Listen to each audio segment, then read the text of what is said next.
Hello, all you friends. Do you like this character? I hope so, because we have two games featuring this character. So, Super Mario is a pretty big multimedia franchise. However, one character in it has only received two games, and that is the Princess Peach, who's been there since, I guess, Super Mario Brothers. She appeared at the end. Rescue her, and since then she's had multiple appearances in spin-offs and main series Mario titles, but only two of the however many Mario titles have featured Peach in the title role, that being Super Princess Peach on the Nintendo DS, and now, recently, Princess Peach Showtime on the Nintendo Switch. These games don't actually have all that much in common, in spite of the fact that they feature the same character. They're kind of two different takes on how you could make a game about Princess Peach, and for that reason, I'm going to compare them using a variety of categories to discover which game is better or more good. You know, looking at Mario spin-offs, we actually don't get that many new ones very often. The last one, I guess, was Captain Toad Treasure Tracker, and that was what, 2014, 2015? That was a while ago. This is the first sort of new take on a Mario spin-off, I guess, since then. Maybe there was like one or two minor things that I can't think of, like I guess mobile games, but that doesn't really count, does it? Princess Peach as a character, I don't have much to say about. She's kind of a blank canvas type character, as is Mario. And as we can see with these two titles, the development team took different directions in how to give that character her own standalone adventure. Super Princess Peach was developed by Tosei, and Princess Peach Showtime was developed by Good Feel.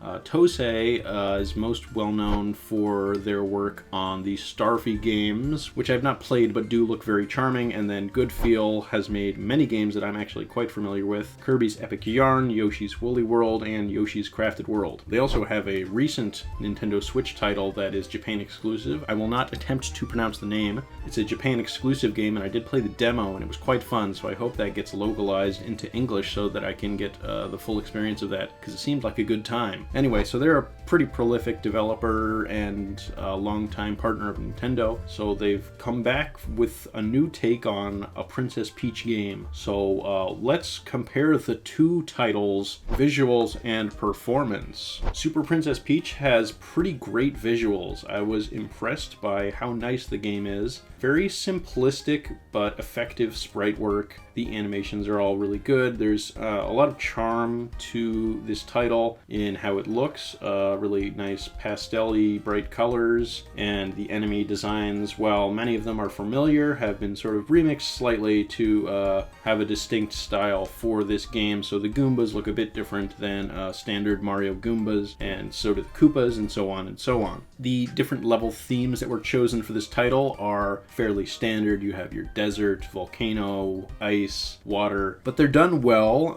Nothing, revolutionary there, but it looks good. In terms of the performance of the game, it runs at a solid 60 frames per second throughout. I did not notice any issues with that, so well done, team. This is pretty standard for DS games. Most 2D platformer DS games that I can think of didn't really have any issues with performance, so that's not all that unexpected to see, but always great to get a 2D platformer with silky smooth 60 frames per second performance. The visuals in Princess Peach Showtime are overall quite well done, as is to be expected of Good Feel. With that said, I think this title does have some visual issues that are not found in some other first-party Nintendo games. Specifically, the resolution can look a bit low at times. Some segments look a bit pixelated. With that said, the visuals are quite expressive. The game takes place in a playhouse with a variety of different plays, and each of these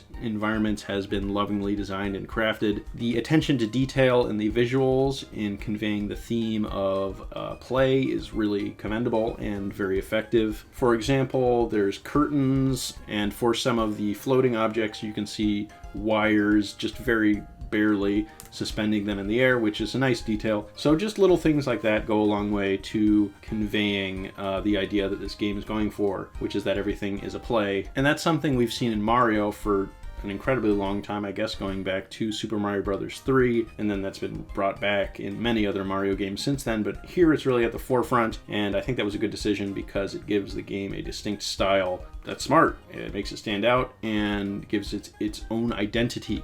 I did notice some lighting bugs in this game, which is unusual. Granted, it was only in one section, but it was still weird to come across in a Nintendo published game. That's not something you see every day. Outside of Game Freak developed titles, I guess, but usually this is something that is not present at all, so the fact that I was able to encounter it accidentally here was a bit surprising. But again, that was only once, so there you go. I also did feel like there was a lack of polish in certain areas. I guess here's just one example. In the detective levels, when you press the B button, a spotlight appears on Peach to show her investigating something, but it just kind of like switches like immediately with no fade in or fade out, and it looks a little bit unnatural and slightly unfinished. So there's a few effects and things like that that don't feel 100% polished. The performance of this game, I was not super impressed by either. It's a 30 frames per second game. I could have sworn that it goes down at points. I'm not a frame rate expert, but from my time playing it, it did feel like that. So with that said, I think overall I'm gonna have to give it to Super Princess Peach. It's more consistently enjoyable to look at, and I really like the style. It sort of reminds me of a Yoshi game, but it's also doing its own thing. So that would be my choice for visuals and performance. Also factoring into performance, Super Princess Peach has absolutely no performance issues, while I did encounter more than I expected in Princess Peach Showtime. Next category is music. Super Princess Peach has a very nice soundtrack. They're simple tunes, but they're catchy and fun and fit the vibe of the title quite well. There's nothing crazy here, nothing unexpected, but I really like it, and it sounds great. The music in Princess Peach Showtime is more mixed, however, some of the tracks just weren't that great. This has been a problem for the studio Good Feel since the composer of Kirby's Epic Yarn and Yoshi's Woolly World left the studio. The soundtrack in Crafted World, compared to their previous titles, was severely lacking. It was definitely not as high quality as those earlier titles. With that said, I think they've remedied that with this new title. Overall, not every single track is great. Some of them I didn't really love. It kind of goes with the style. I'm not a huge fan of MIDI orchestra oftentimes when it's really obvious that it's MIDI. I just don't love the way that sounds, and there is some of that in Princess Peach Showtime. With that said, though, a lot of the tracks are really great. The music can do a great job at really accentuating the exciting moments, and yeah, there's just a lot of really catchy, bombastic stuff here. I think overall it is effective, even if there's a few tracks I don't love. So I'm gonna have to give the music category to Princess Peach Showtime. Story. Super Princess Peach is pretty light on story. It does feature a short little animated cutscene for the introduction. In it, Mario and Luigi are captured by Bowser, who is using the power of the Vibe Scepter to control emotions or something. You know, it's pretty goofy and light, which is fine for a Mario game. But yeah, Mario and Luigi and a bunch of Toads are captured by Bowser, which is a pretty standard Mario setup, just with the roles reversed in that Princess Peach is saving Mario and Luigi as opposed to vice versa. So that gives it a sort of fun angle, but it doesn't really do much with that. You don't get too much story other than that opening cutscene, and then in between worlds, you do get some backstory for the character Perry, who is your Parasol, which add a little bit to Perry's character, but I mean, even that is pretty simple. I kind of was expecting that to go a little further than it did. So yeah, pretty light on story as expected for a Mario series title. There's a bit more to it than, I don't know, something like a new Super Mario Brothers. Like there's actually some dialogue, which kind of reminded me of some of the Paper Mario or Mario and Luigi games, but past that opening cutscene, you don't get too much, and it's mostly just, you know, fun, goofy stuff. It also does feel more set in the standard Mario world than Princess Peach Showtime does, as most of the enemies are from Mario or Yoshi games. I think there are some that are original, definitely, but most of them are, you know, reused enemies from other Mario titles, which is fine, but does make it feel a little less unique.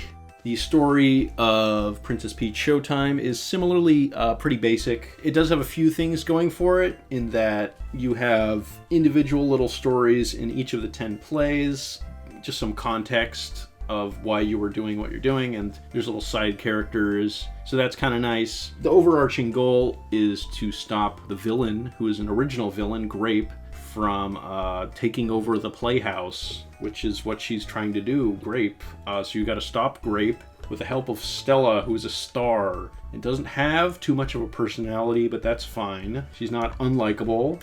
I don't know, it's a star. What do you want me to say? I liked all the NPCs. I forget what they're named, but they got big noses. They remind me of Yoshi characters, and that should be a tip-off that this is made by Goodfeel, because those definitely feel like something you could see in Yoshi's Crafted World. These guys look very Yoshi-esque. But yeah, they're basically just all the NPCs, including some special NPCs that you have to rescue in the 3rd level of every play. The enemies are also all original. They are the Sour Bunch, which is Grape's minions. So it's cool to have a Mario game with totally original characters, except for the title character and then some toads who appear in the intro and end cutscenes. Other than that, though, it takes place sort of standalone, which is neat and not something you see a lot from Mario titles. You just go through each floor and clear them, and then you go to the next floor, so, you know, pretty standard story setup. I'm gonna give the story category to Showtime. I wouldn't say it's a strong victory, but I think having individual stories take place within the plays, and then having a main villain who isn't Bowser goes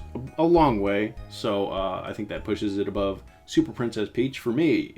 Next category, gameplay. Super Princess Peach has fairly simple but quite satisfying gameplay. The main way you interact with things is with your parasol parry. The other main mechanic of the game is the vibe abilities. These are 4 transformations which represents 4 different emotions, and they can be used to solve puzzles, and one of them restores Peach's health, and these are all controlled by a meter, and if it is depleted you cannot use the vibe powers, and you have to collect crystals to charge it up again. And I guess this is what people take issue with when looking back at Super Princess Peach in today's context. It doesn't feel like this mechanic was introduced with any ill intent. I don't think there was any maliciousness to it. It does not factor into my enjoyment of the game all that much, but, you know, you make your own judgments. The levels start out fairly simple, but do become quite a bit more varied and complex as the game goes along. Some of the later levels actually get a bit labyrinthian. There's doors and pipes that can take you back, so there is some degree of non-linearity to the levels, which is kind of interesting and fun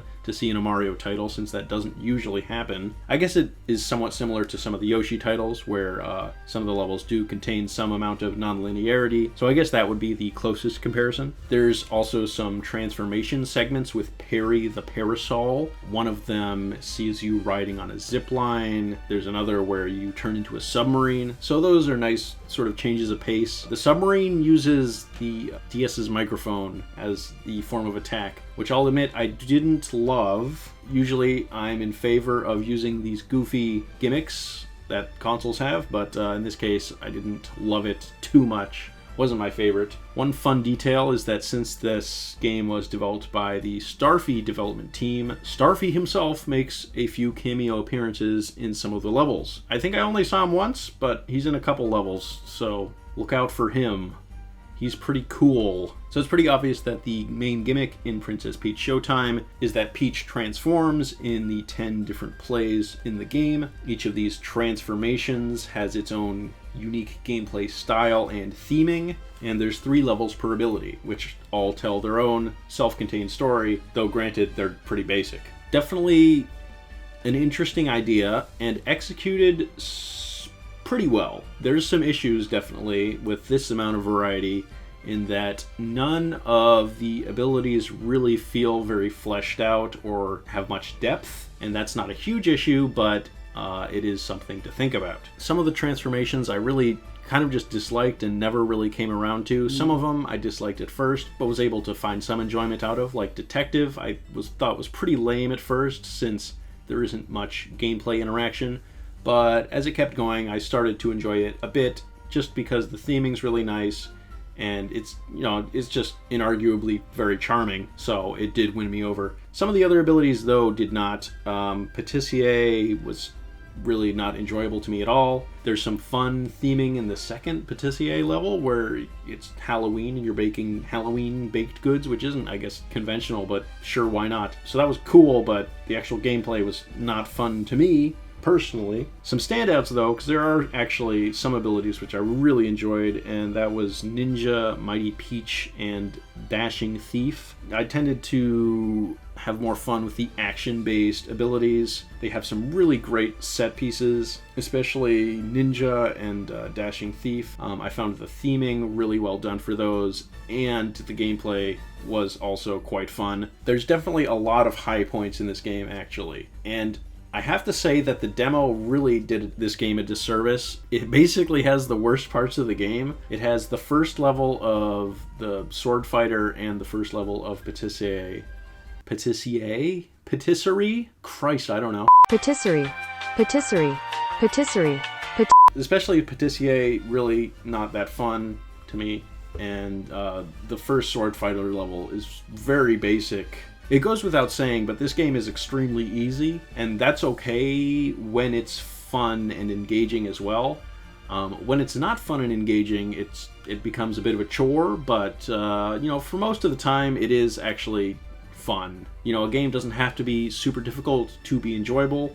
That's been proven multiple times by so many Nintendo titles. So this definitely goes in line with that, in that it's not particularly difficult, but it is pretty fun. Another thing to note is that Peach has a basic form, which is just Peach in her normal attire. This is pretty basic because all you could do is run around, jump, and use Stella as like an attack you spin. And that's what you use in the intro of all the plays and also in the boss fights. And yeah, the gameplay there is pretty basic. So the base form is not all that great, and you're kind of biding your time until you get the ability when you play the intros of the different stages. Going in line with the game being basic, it really only uses 2 buttons, and that's A to jump and B to interact. Oftentimes that's attack, like in the action abilities, or it's the main gameplay function, like in Detective or Patisserie. Yeah, so again, keeping it very, very simple with this title, even simple by most Nintendo game standards,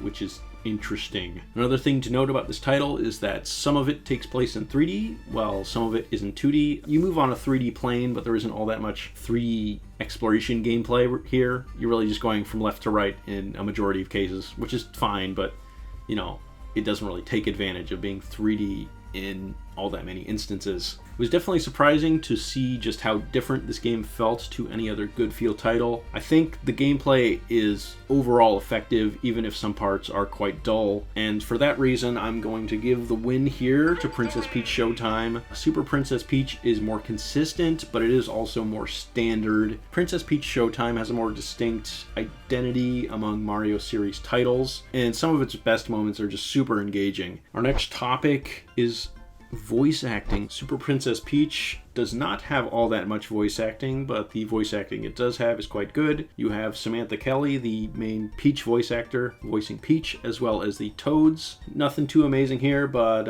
it's well done and just standard. In Princess Peach Showtime, the voice direction for Peach in her standard form is more neutral than the standard Peach voice. It's not quite as high, and I'm assuming that this change was made for this title so that there's more of a differentiation between the different abilities. Peach's main voice, I could see how adapting that to be a cowgirl or a ninja would be difficult, so having a more space voice to mold into those different forms is kind of what I'm thinking they did. It doesn't seem like Nintendo is changing the voice for Peach for all titles, because Super Mario Wonder came out last year and Peach just sounded the same as ever. Same voice actor and everything. I will say it's kind of weird how Mario Wonder recast most of the Mario voice cast except for Peach and Bowser, I think, and maybe Yoshi. So I don't know why some actors were recast and some others weren't. I don't know what's going on there. But anyway, Peach sounded just like the standard Peach voice, whereas in this game it's a bit different. It'll be interesting to see if future titles just have her sound like standard Peach or like Showtime Peach. I don't know. We'll see. I guess it doesn't really matter that much, but there you go. The other voice acting by the supplementary characters like the NPCs and villains, that's pretty good. I liked it. They had charming voice acting in this game. So I'm going to give the win to Showtime. It just has more voice acting. and more voice actors for all the different NPCs and such. So there you go. There it is. It won. Our next category is collectibles. Super Princess Peach has 3 hidden toads per level, which act as the main collectibles, and it has some puzzle pieces and music tracks, which can also be found in stages. Coins that are collected can be used to buy mini games, which use the touchscreen features of the DS, as well as music tracks, upgrades for health and the vibe meter, and upgrades for parry. So I really liked this system. I think using Mario coins as fodder for upgrades is more logical than having them be used for lives, so that was something I was glad to see in this game. Something the main series of Mario games could probably learn. I thought it was very weird that Mario Wonder had lives in it. As much as I enjoyed that game, that was one thing I was like, this doesn't feel very modern to have lives in a 2023 game, but that's just me. They don't serve much of a function in the modern era, so it was kind of surprising to still see them, although I understand it's a staple of 2D Mario. Nonetheless, I really liked the way coins were used in this game. Some of the abilities, I guess, could cost a little less because it can feel a bit grindy to get coins for some of the more expensive stuff, but I don't really mind it all that much because it does give you incentive to replay the levels, which you're probably going to do anyway if you want to get the collectibles. And speaking of getting collectibles, something I did not realize that did kind of annoy me on my playthrough is that when you get to the end of the game, you will get a screen where the Parasol tells you that you need to collect every single toad in all of the stages in order to unlock the final boss battle, which I was not aware of and did kind of annoy me. It's a bit of a pacing killer. I don't like when games do this. With that said, it did not take all that long to get the toads, and the game does have some good features to alleviate that issue, in that you can quit out of a stage immediately after getting a toad or other collectible, and you'll just have it. You don't need to go through the whole stage if you've already beaten it, which is nice. And it didn't take that long, and the levels are pretty fun, so it wasn't that much of a hassle to go back through. I just was not expecting to have to do it, which is where I took issue with it. Apart from that, I really don't have much complaints about the collectibles in Super Princess Peach. I think they're very well done and integrated well, except for that thing at the end, which I wish the game gave you a bit more indication that you would need to do that, because I would have just been more thorough my first way through levels if I knew that I would need to do that later. But I guess it's not that big an issue at the end of the day. I still had fun, so there you go. In Princess Peach Showtime, there are also quite a few collectibles, but I didn't find them as engaging. Coins that you collect in levels are used to unlock cosmetics, which is fine, but I don't have that much of an appetite for it. There's also a hidden bow in every stage, which you collect by helping this guy with a top hat and a mustache. That's pretty funny. And then there's also stars that you collect throughout stages. Yeah, and you get a special picture if you collect all the stars. Personally, I didn't love getting collectibles in this game. That's a big thing in good feel titles. They always have a lot of collectibles in them, at least in the ones I've played, which is Kirby's Epic Yarn and their Yoshi titles. So I was not surprised to see a pretty big focus on collectibles here, because that's kind of how you add difficulty in pretty easy games, is you make it a little more challenging to get all of the collectibles in the levels. So I don't know, I just didn't find it as engaging as in Super Princess Peach. Found that was executed a little better, so that's why I'm giving the win to Super Princess Peach on collectibles. Our next category is bosses. Super Princess Peach has some pretty good bosses. They all require the use of the vibe abilities to defeat, which is kind of fun. And you also get a touchscreen minigame before each boss battle, which is also pretty fun. The game doesn't use the touchscreen all that much. It's basically just used to activate the vibe abilities, and then for the minigames for boss battles. Yeah, that's enough. That's fine by me. And yeah, the boss battles themselves are pretty good. The enemies they chose are, fairly standard for Mario, but still pretty cool. You do get PT Piranha as a boss battle. I can't say no to a PT Piranha boss battle. What a grand character PT Piranha is. So I was happy to see him here as a boss battle. I found the final boss a bit tricky. The last stage is just kind of difficult. Spoilers.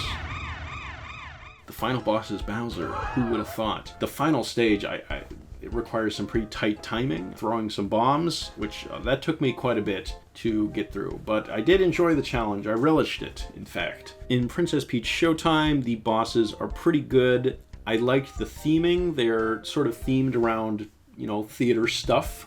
One's a spot lion. I mean, come on, man, that's pretty freaking awesome. But yeah, in terms of design, they're fairly simple to defeat. They are pretty flashy, but in terms of gameplay, fairly basic most of the time. The final boss, though, is really great. Very flashy visuals and music in that segment. I'm gonna give the winner to Super Princess Peach. I'll admit, PT Piranha bias does play a factor, but in the end, I prefer bosses which stimulate my brain a little bit more. Our next category is post-game, minor spoilers for both titles. In Super Princess Peach, you unlock a new ability when you beat the game, which is basically you can run and swing your umbrella at enemies, which is pretty fun to use, actually. I quite like that. So that's a great bonus. And then you also unlock a ton of new levels. Each new world has new stages for you to play, which is quite cool. I played a few of them, and you can tell that they reuse some of the level ideas from the main game, but even still, having a fairly large amount of post-game content is appreciated. So there you go. You get a new ability and some new stages. That's a pretty good deal. In Princess Peach Showtime, it kind of requires you to replay every stage to find all the different hidden ninjas that are in there. You kind of just have to go through the whole game again, which feels a little lazy in terms of post-game content. That's kind of filler. Like, I don't mind replaying stages, but that's kind of filler. That was a bigger issue in Yoshi's Crafted World, as I recall. They kind of force you to play the stages a ton of different times, so not as big an issue here. I guess that's post-game content, if you want to call it that. Okay, all right. I mean, it technically is. And then you can buy more cosmetic items for Stella and Peach. I will say some of the cosmetic items are kind of fun. I'm going to give the win to Super Princess Peach. I was impressed that you just unlock new levels and a new ability when you finish the game. I mean, it's as simple as that. It's like, you give me more stuff, I'm like, hey, I can see you put in the effort. Conclusion. Here's the conclusion. All the cards are down. Let's look at the scorecard. I don't care what the scorecard says, because here's my opinion, here's my thoughts.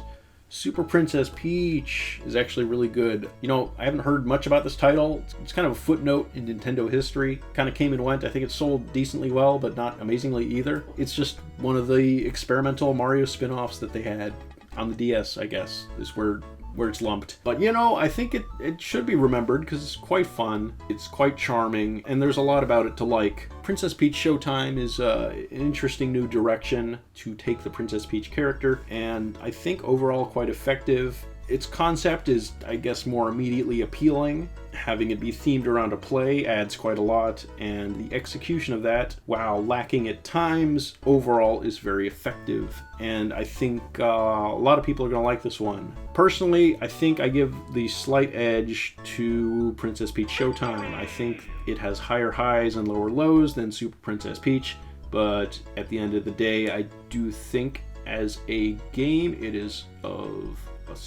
slightly better. Super Princess Peach does have a lot of its own merit, and certainly worth checking out if you're interested and have a way of playing it. I think Showtime is just a bit more exciting. I think it has a bit more of a distinct identity in the modern Mario series landscape. So yeah, I guess I'd recommend it, and I would say do not make a 100% value judgment based on the demo, because the demo kind of does not sell the game very well, which is what a demo is supposed to do. So they kind of messed up on that one, didn't they? I'm gonna leave now that I've talked about these games. I'm gonna talk about more video games one day soon. All right, that was fun, wasn't it?